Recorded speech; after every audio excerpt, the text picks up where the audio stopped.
Right, okay. No drugs, fish today. Right, anyways, Matt Ritchie and Your last word. Matty Target. We've got what's all going on, yeah. Don't know what this guy's doing. Yeah, I mean, just quickly on the triple subs, because I think a lot of people might say, oh, that changed the game or whatever. I don't know what people at home will think, but Newcastle getting absolutely played off the park there. Eddie Howe. You've got a good night away in Amsterdam. If you can get tickets and hotels and flights. That's not what I was on about. Well, hey.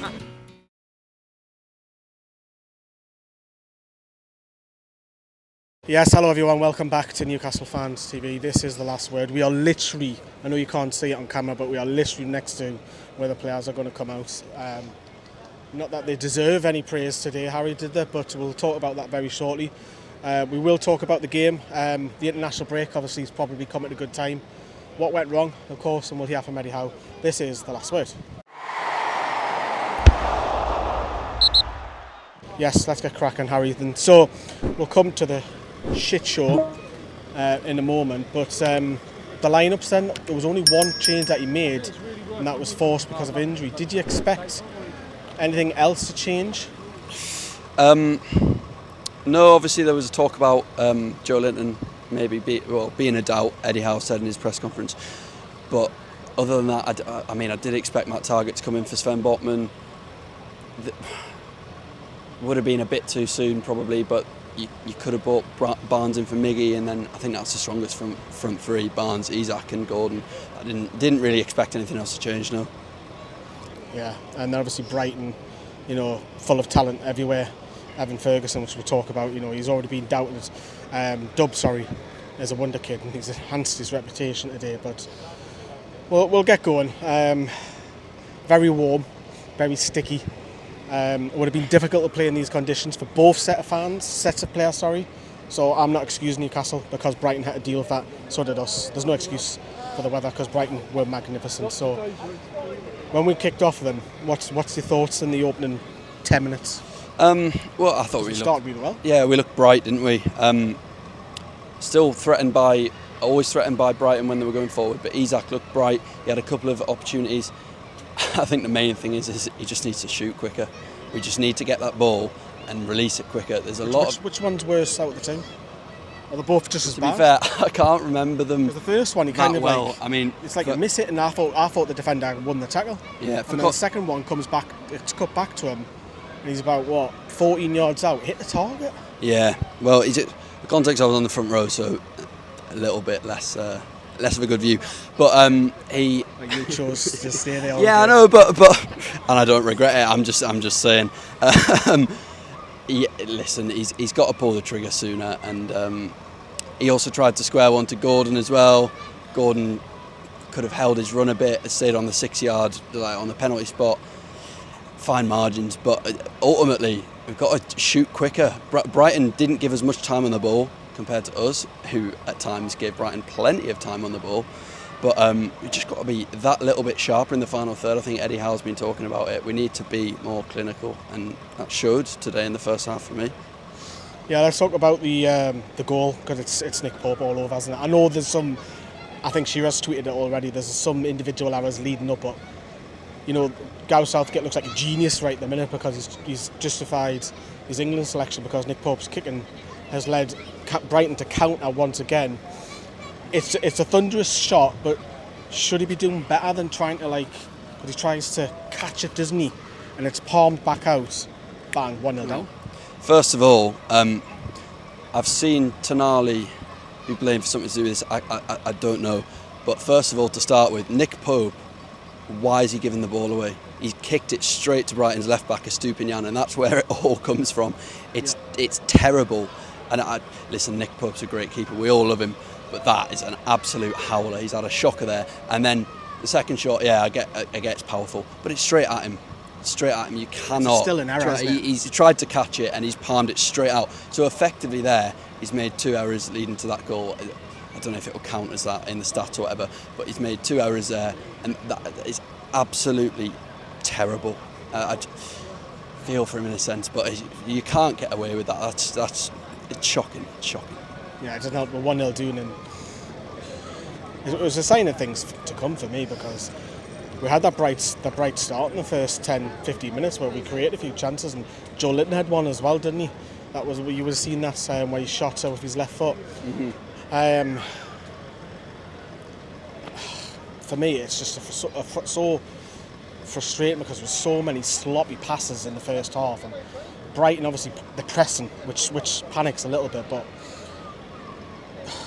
we've done that last season at teams as well. We're high pressing, but Brighton are so clever. De Zerbi's so clever because he moves his players around, little 1-2s and little movements, and they don't stay in the positions. They'll move if they have to.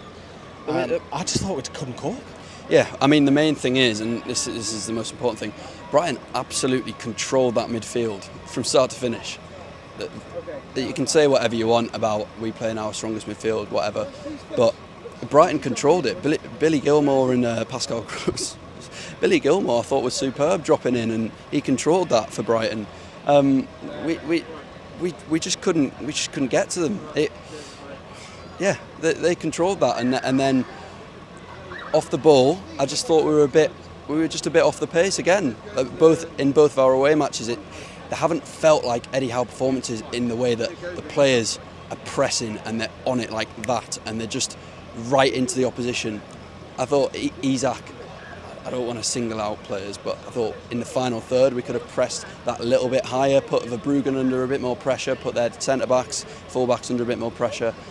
But yeah, it just didn't feel like that high press in Newcastle that we've been so used to seeing over the past couple of years. For me, the half-time whistle couldn't come quick enough. Get it in half-time, give them a rollicking, give them a kick up the arse. We'll come back out in the second half like a different team. That's what we're all thinking, aren't we? Yeah. So, I don't know what this guy's doing. But anyways, we'll carry on. He's next to the camera if you cannot see it. Nothing changed for me. Nothing changed. For me, what was frustrating is, did Ferguson score after the triple change? He did, didn't he? I think so, yeah. So the triple change, there was a one or two like, Tonali subbed off, and there was one or two questions and stuff like that, but I have no problem with that. I don't have a problem with it. What I've got a problem with is Ferguson is not tracked down, like stopped. He's got the freedom just to run towards the box and curl one. And it's a great finish, don't get me wrong. Mm-hmm. But if you're allowing a Premier League striker who's a wonder kid all that opportunity to run 10 yards without any attempt to stop him, he curls it and we're 2-0 down. Yeah, I mean, just quickly on the triple subs, because I think a lot of people might say, oh, that changed the game or whatever. I don't know what people at home will think, but Newcastle getting absolutely played off the park there. Eddie Howe had to change something. So whether you didn't think Tonali should have come off, whether you thought Miggy was having a good game, whether you thought, I can't remember who else it was. Sorry, I'm distracted because our owners have just walked past where I didn't even notice. I seen them at the corner behind me left, and I thought, Harry, you can say something bad as the owners walk past, so it's not me. Wow, that is absolutely mental. I had no idea, but they have just walked past. No, they're going to be upset. They're going to be frustrated as well, because Amanda's passionate. We've seen it in the Amazon documentary and stuff like that, and Miadad and all that. They'll be frustrated tonight that they got absolutely dominated by a Brighton side. Yeah, no, sorry, just to go back to the triple subs. Eddie Howe had to change something because it wasn't going our way, and whether you like it or not, it's got to be brutal. If things aren't going your way, you've got to try your best to change the tide of the game. So whether he didn't like Longstaff or Anderson coming on, so what? He made a gamble. I know it didn't pay off, but we were already 1-0 down. He had to do something to try and change it. 2-0 down, okay. Just on that goal, that was terrible. It's a fantastic finish, but where is the midfielder tracking him, and why are none of the defenders closing him down? Yeah, I was saying that to you, and you're thinking, right, you've got to try and get a goal back in to try and salvage something from the game. We didn't. It was 3-0 pretty much quickly straight after. It's very fortunate, I think, because it's a massive deflection at wrong foot Pope, and I think he should claim it. I would like to give Ferguson the hat-trick because I thought he was sensational today. I think it was on target. Yeah, I think he got it. It is going to get his, because it'll be harsh on him if he doesn't get his hat-trick. And it's fortunate and takes a massive ricochet, but you've got to earn your luck as well. 3-0 doing, and again, we haven't seen it too many. We've got the replays in the stadium, but we haven't seen it properly. When we get home tonight, we will do. But 3-0 down, the fans decided, you know what, the game's gone. It's gone, and the fans deserved massive credit tonight, Harry, because they were the stars tonight for me, the away fans, because we're 3-0 down, and then, we're 3-0 down, and then you're thinking, okay, they're just going to sing the hearts out, and that's what they did. Absolutely. I mean, that's why I think no one's ranting and raving now that we've lost, albeit 3-1. It looked like for the large majority of the second half it was going to be 3-0. But we just made it like a party atmosphere in the end. We were just taking the mick, and the fans obviously do deserve huge credit for travelling basically the length of the country. I'm not laughing at that. I know what you're laughing at, but we've travelled basically the length of the country, and we've seen our team get beaten and pretty much played off the park. And you know what? For the last 20-25 minutes, whatever it was, we'll just have a sing and we'll enjoy ourselves with our mates, with our fellow fans, and just have a laugh and just enjoy the atmosphere and look forward to what's ahead in the Champions League. And that's why I'm not, I've said some harsh words or whatever, but I'm not fuming, because at the end of the day I had a great time in that last half an hour in that stadium. I'm not angry, I'm more disappointed, which is probably worse. Because I thought, I'm going to come on here, but no, I've looked at it and thought, we got outplayed, and Brighton was so much more better than us. And what me and Harry will elaborate, and there was a guy standing next to the camera for good. Since we started it, and think, was he going to touch the camera? Does he know that we're filming? But, he was just kind of leaning towards the camera just with his vape, and I was like, is he going to touch it? Does he know it's there? Is he just going to swipe it off and lean on the pole? He has moved towards the steps behind it, but I didn't even know who scored. I said at the match reaction, I genuinely didn't know who scored our goal. I just heard a way, and well, okay, we scored. Didn't even come up on the scoreboard inside. Callum Wilson again off the bench scoring, But 3-1, the fans continue to sing, and obviously the players came over, clapped the fans off, and they were there for a good 90 seconds at least, standing still, because the fans were bouncing. Harry was obviously right at the front. I was towards the back. You'll see it on the vlog anyways, you would have seen it already. But what we'll do, we're going to talk about how in the start of the season and the international break in a second, but since we've mentioned Eddie Howe, here he is talking to Sky. When you get those moments, you need to take them. We didn't. Uncharacteristic goals to concede today. The first one was disappointing for us. I think that's always key in the game. And the second one was a shock to the system, really, because I think in that moment it was a very even game, and I sort of felt that right the way through. I don't think they cut us open. I think the 3-1 scoreline is damaging for us, but I didn't think it reflected the whole game. They're a very good possession team, and they started to control the game with the ball. Our pressing ability sort of waned because it was really effective in the opening stages. But we still had our moments. We still had our moments on transition. We still had our moments in general play. But we're just in one of those cycles where we're not taking the chances when they come, and that can happen. And we're conceding goals that are hurting us at the other end. So it's a difficult mix for us at the minute. Right, so that was Eddie Howe speaking to Sky. Obviously we can't use video footage because of copyright reasons, so audio it is. But look, Harry, is this a perfect time for the international break for Newcastle United? I mean, the typical answer is no, because typically you'd say as soon as you come off a heavy defeat or a defeat, you want to get straight back at it. You want a game as soon as possible, and you want to right your wrongs. But absolutely, of course it is. We've just had 3 defeats in a row. Make of them what you will, but I think in the latter 2 we should have done a lot better. You can take a defeat to Man City, but Liverpool defeat, it was just a mismanagement. That one has to go down as a mistake. And today it was just a poor performance. Today is the worst out of the lot these for me. things happen, but would you agree on that? Today is the worst one out the whole 3 defeats? I'd say as a result, but if you look at it situationally, Liverpool, we should never have lost that. Yeah, that was self-destruct, because that all happened within the space of about 10 minutes. But anyway, today overall, back to the international break. Very good time. Let Tonali go and play for Italy. Bruno and Joelinton go play for Brazil. Let them, enjoy themselves with their fellow countrymen. Yeah, exactly. And Trippier goes to England. Wilson goes to England. They might get playing with no disrespect to the rest of the Newcastle squad, playing with better players, the nation's top players, is likely to bring out a better performance. So if they have a better performance or two, it brings up their confidence. They come back and they might, have an extra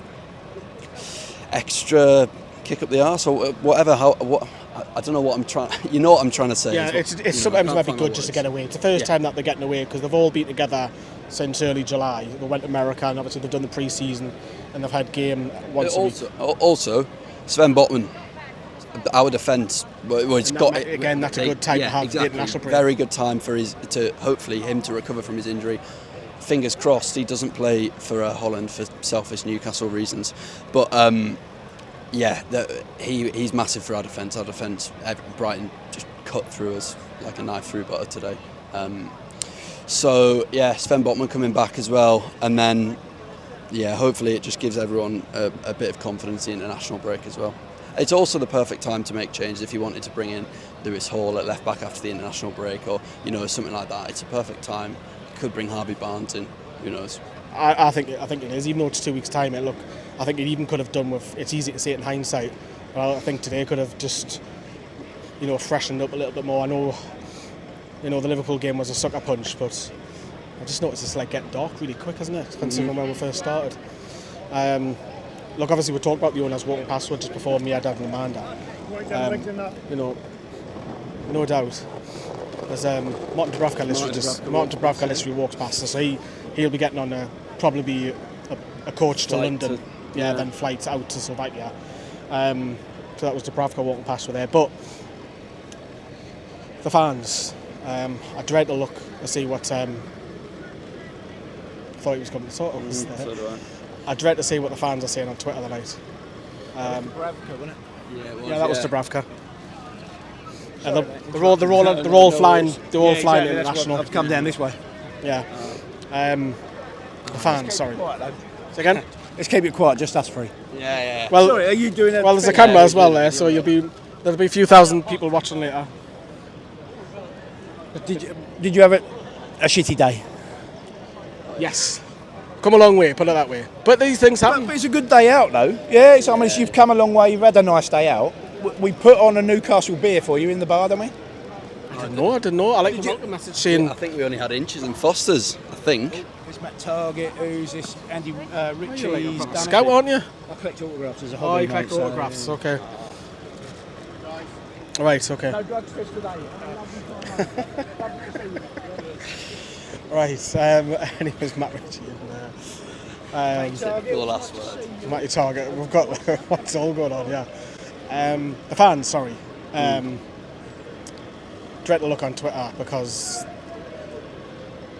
is be in meltdown? Yeah, is there a meltdown happening? Are fans oh my God, we've lost 3 in a row? Want to start the season? I imagine so. I hope the focus is on how many our away fans were, but it depends how well Sky have reflected that. But it probably will be a meltdown, to be honest, and I dread to jump on because he's put me off. Yeah, he has. He's put me off as well. But I think I'll be staying off Twitter. I've got a long drive ahead, so I'll try not to.